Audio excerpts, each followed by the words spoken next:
A few weeks ago, I watched the documentary Jodorowsky's Dune. It's a documentary that goes into the production behind Alejandro Jodorowsky's cancelled adaptation of Dune. You go with the wife.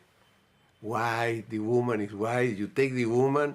If you respect the woman, you will never have child. You need to open the costume and to rape the bride. And then you will have your picture. I was raping Frank Heber, raping like this, but with love. With love. The film was in production around the mid-70s, but the project eventually fell apart for a number of reasons that I won't get into. Of course, David Lynch would later make his own adaptation of Dune in 1984, but it ended up being quite bad. Due to these two failures, for the longest time, Dune was thought to be an unadaptable book. Now, Dune was eventually adapted successfully by Denis Villeneuve, so was the book really unadaptable? Well, Dune isn't the only book that has been described as unadaptable. Many books over the years have been described as such, but are they truly unadaptable? What exactly is in these books that makes them so difficult to translate into a different medium? Or in other words, what makes a book unadaptable?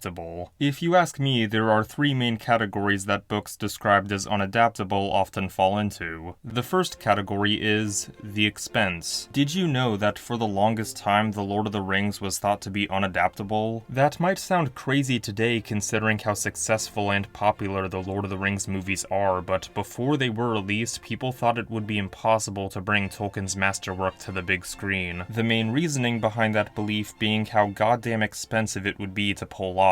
The sets and visual effects needed to bring Lord of the Rings to life just seemed like too big of a task, especially before the advent of CGI. I mean, even when Lord of the Rings was eventually adapted, Peter Jackson still had to overcome many obstacles. How do I make the hobbits look smaller than the other characters? How do I make an epic battle scene without the use of millions of extras? How do I make a creature that looks like this? This was actually one of the main reasons why Jodorowsky's Dune ended up being cancelled. The many ideas that Alejandro Jodorowsky had for the film would be extremely difficult or near impossible to pull off with 70s equipment. Of course, you can easily get around this problem by making an animated film. In fact, one of the first attempts at bringing Lord of the Rings to the big screen was an animated film from 1978 directed by Ralph Bakshi. Yes, the same guy that directed this. Why does a great actor like James Earl Jones always have to play black man? However, this can be extremely expensive and time-consuming too. The vast majority of animated films are around 90 minutes long, so making an animated film for a long novel would be very difficult and would most likely take a long time to actually finish, especially when you're trying to make the animation look as good and as polished as possible. The second category is the content. Another book that is often described as unadaptable is Blood Meridian. I finished Blood Meridian a few weeks ago, and there is no doubt in my mind that an adaptation of this novel would be rated NC-17. If you don't know, Blood Meridian is a book set in the American frontier following the Glanton Gang, but this ain't no ordinary gang of misfits. I don't know if you were expecting the Three Stooges, but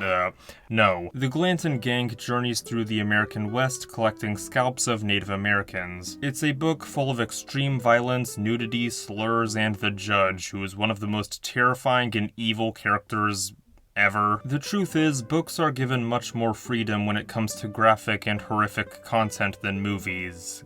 Kinda. You can still make a movie that's rated NC-17, but the problem is that movies with that rating are very hard to market. There's a reason why you've most likely never seen a trailer for an NC-17 movie, because it would be quite odd seeing that right after Arby's just advertised their new ostrich meat burger. I've never been to an Arby's before. Although streaming has made things easier for these types of extreme films to be seen and distributed, it's still quite a niche market, especially through the eyes of a film studio funding the movie. Now sure, you could tone down the content of Blood Meridian, but then that would just make for a pretty weak adaptation. Blood Meridian is a book all about the brutality of the West, so toning down that brutality would just make for a disappointing movie. Lastly, the third category is the medium. Every medium of art has its own set of features that make it unique, and the medium of writing is no exception. There are some books out there that are written specifically for the book medium. One of my favorite examples of this is The Catcher in the Rye. Oh yeah, I can't really talk about this book without showing this clip.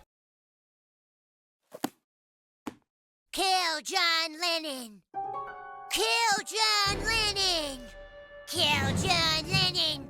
Kill John Lennon! Hey, Dad, where does John Lennon live?